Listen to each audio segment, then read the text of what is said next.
Welcome back, readers, and thank you for joining us for another virtual story time. This is the last week of March, which means it is our last weather theme for the month. We are reading about wind this week, and today's story is Wind Child, written by Shirley, Rousseau, Murphy, and illustrated by the Dillons. Let's get started.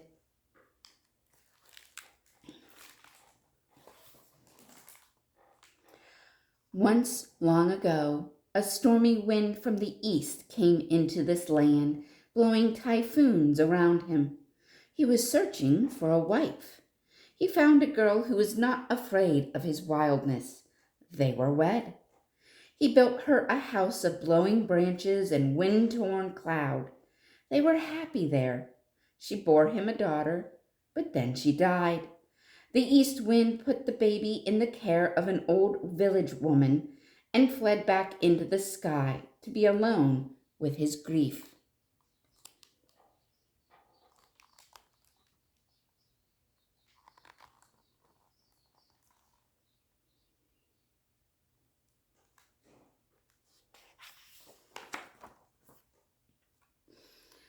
He had named the baby Resshie, for the sound his flight makes sweeping through the trees. The little girl grew up wild and dreaming. The old woman never told her who her father was. Resshie wandered the meadows restlessly, watching the winds with a longing she could not understand. She wanted to know the wind's secrets, so in what they shouted when they sped across the sky. She yearned to fly as the winds flew, to feel the grasses brush her toes, to leap high above wind-tossed waters. She tried to send ripples across the waters as the wind did, but she was not as skillful. She tried to weave patterns in the rushes like the winds made, but hers were not so beautiful. Resshie grew into a handsome young woman with pale hair and eyes as changeable as the sky. "Now you are grown," said the old woman who raised her. "Now you must make your own way." And she sent Resshie into the world.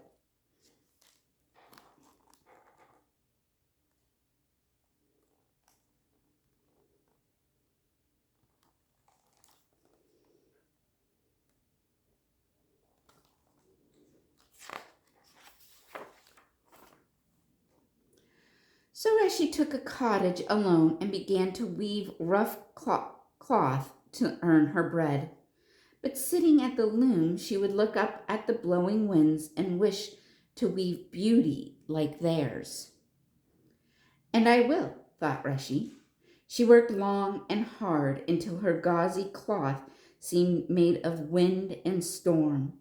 Soon folk came to buy her weaves, and the village girls wanted Resshie to make their wedding veils.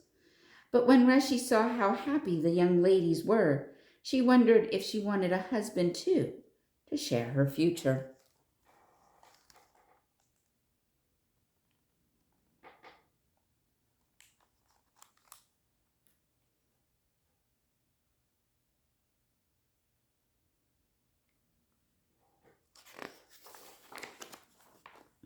Soon Reshie's cottage grew too small for all her spindles and dyes and her loom and bolts of cloth. So she wove a new house of willows and grasses in the windiest patterns she knew, a house so beautiful that passing winds stopped to admire it.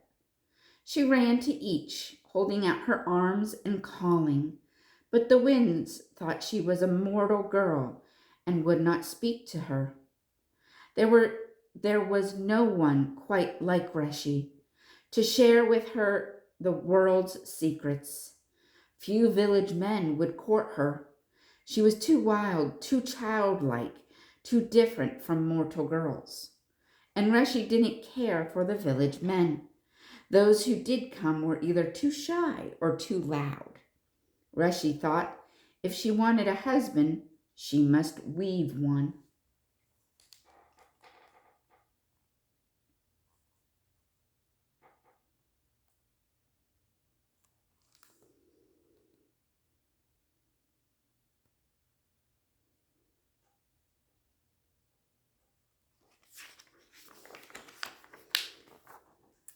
She wove a man, tall and handsome. She made his body of rushes and rose vines, and his face of heather and wild oak stalks. She wove his hands of fresh corn silk, and his feet of white meadow flowers. When she finished, Resshie whispered wind sounds to him, and the young man came alive. She called him Summer. They were happy wandering the meadows, but soon he began to fade. His vines dried out, his flowers withered, he began to sag. At last he fell. Summer was nothing but a pile of bracken that Resshie swept from the door.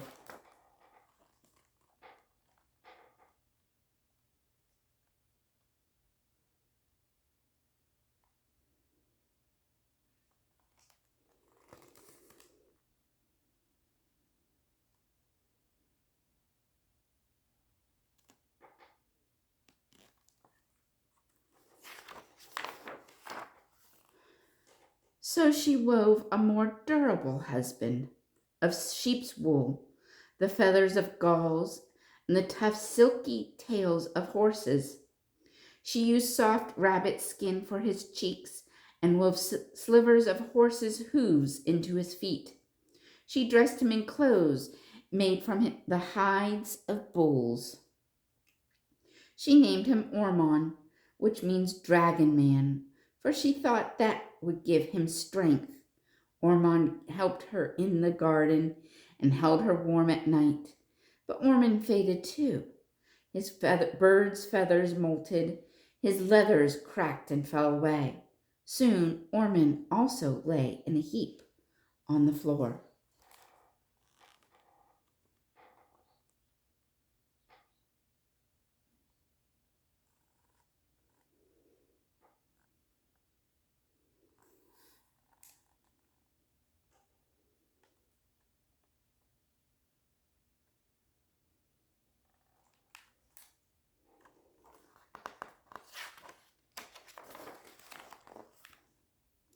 Only then did Resshie understand.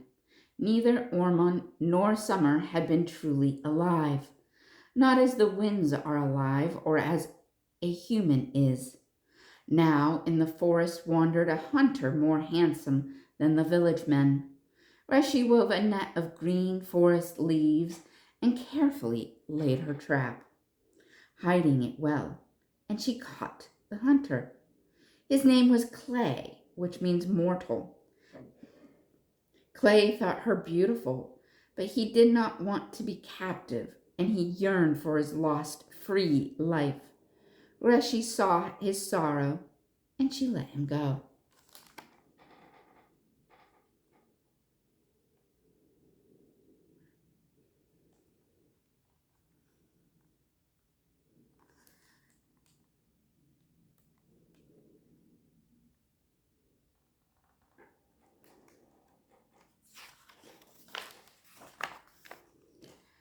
Alone again, Resshie worked long hours at her weaves.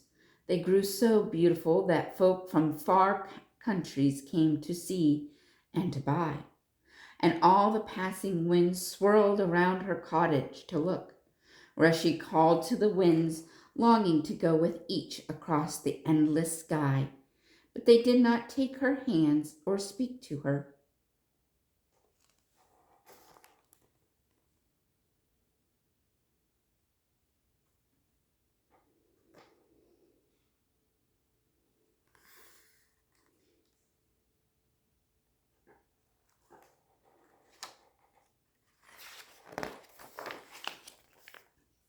One morning, when Resshie was hanging a length of silk on the bushes, a swift wind circled her cottage. It fingered the silk and made it ripple. It rattled the treetops and pulled at the thatch on her roof. It disappeared only after Resshie had sold the cloth.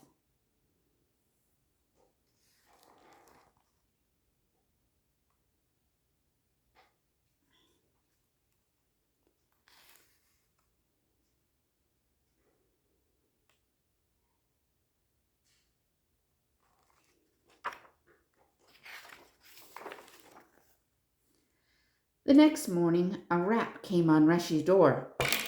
A young prince stood there, dressed in silver as glittering as the morning sky. Strange how still the sky was. No wind stirred it. "I would like to see the fabrics you weave," said the prince. "They are spoken of across the land." "And what is said of my work?" Resshie said. "It is said to show the heart of the winds. Will you tell me how this can be?" "Perhaps I understand the winds," said Resshie. "No mortal can understand the winds," he said, flicking his cape impatiently. "I can," said Resshie. "Can you prove it?" he challenged. "I can prove it," Resshie told him, "but if I do, you must promise me one wish."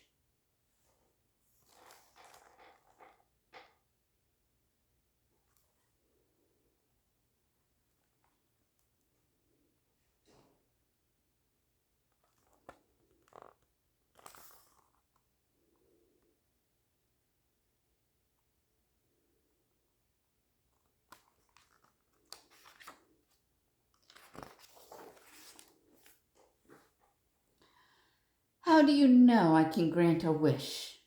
Will you promise?" said Resshie stubbornly. The prince saw a bright wildness about her that he had never seen in a mortal. "I will grant you a wish if I can," he said. "What is it, pretty Resshie?" "I could be your wife," she said, "and travel wherever you travel. In return, I will weave a tapestry that shows your true likeness." For Resshie had guessed that he was not a mortal man. "And if you fail," said the prince, "what forfeit will you pay?" "I will serve you as a handmaiden for all of your days," said Resshie, "always at your bidding." The prince howled with laughter. Whichever way the wager went, Resshie would win. At last he nodded and struck the bargain. The prince gave her 20 days.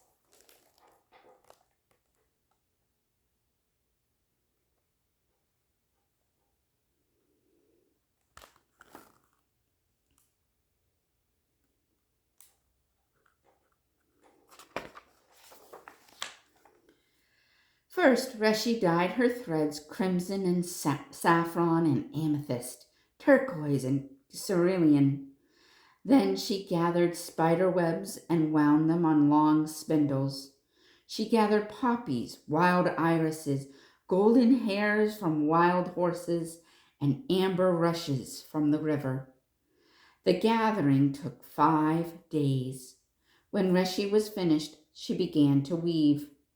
Resshie hardly slept, hardly left the loom. Her tapestry reflected wild skies and the wind ripples in wheat and the shadows of blowing clouds. Soon the bright cloth spilled over the loom and lay in folds across her cottage. On the 20th day, the weave was finished. Resshie lay down on the rug before the hearth and went to sleep.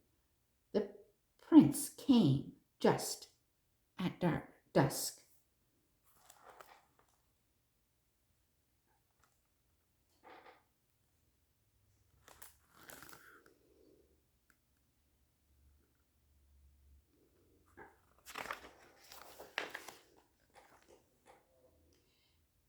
As he approached the door, the thatch on the roof fluttered. He touched the windows, and they trembled. He looked inside and saw Resshie sound asleep. He lifted his hand, and Reshie's bright weaving came to life. It twisted out the door and blew around the prince, and then sailed high above the cottage. Resshie woke and came to see. The prince took her hand, and together they stood looking. As her tapestry shimmered across the sky, the prince said, "You have indeed captured my spirit." And he looked deep into Reshie's eyes. He said, "You are not a mortal woman. Then the prince did a strange thing. He began to weave, but not with thread or straw. He wove with the air itself. He wove a breeze like silver gossamer around Resshie. As she stood in his windy bower of silver air, the wind prince put his arms around her, and so he took her home.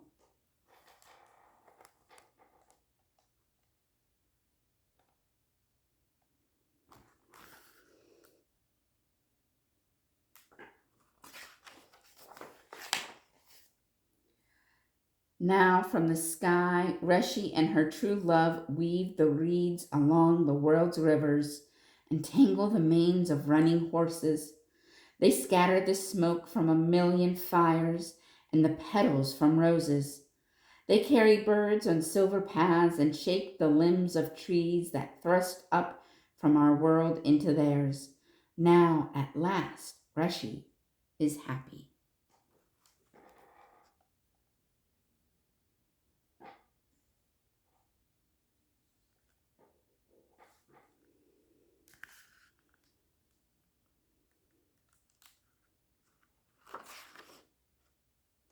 The end. Thank you for joining us for Wind Child, written by Shirley Rousseau Murphy and illustrated by the Dillons. We hope to see you again very soon, whether it is in person here at the library or right here on YouTube. Have a good day.